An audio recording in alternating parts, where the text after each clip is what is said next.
coming out of college, you were considered the best offensive lineman prospect in the history of football. You were the second overall pick behind Troy Aikman and ahead of Barry Sanders, Derek Thomas, and Deion Sanders. Pretty good draft class. Yeah, they did okay. It did okay. They did all right. When you hear that today, like what goes through your head? What do you think when you hear that? Besides, shit, that was a great draft class. I mean, I feel honored that I'm surrounded by names like that in that draft. It didn't work out for me. Obviously, it didn't work out for me.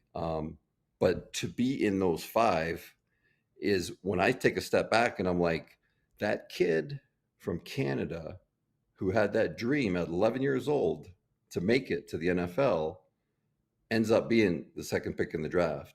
So to me, I mean, there's a lot of success there. There's some failure that happens, obviously, in Green Bay, some epic failure. And then there's, time away from the game for 3 full seasons and then some redemption coming back to Indy. But I look at it as like I'm honored to be around those names. People would do before that, the biggest bust in NFL history and stuff like that, which I'm sure is not a label that anybody wants to carry around.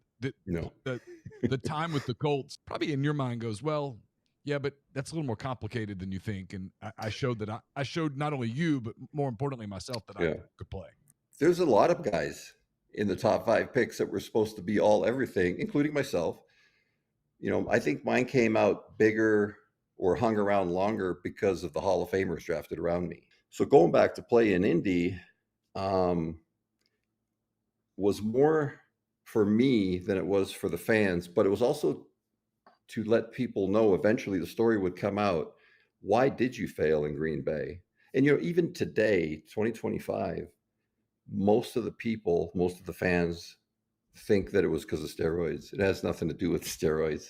It had all to do with the alcohol and the painkillers, and I share that story. I don't go around trying to, say, hey, did you know this? It's like if it comes up in conversation, we talk about it.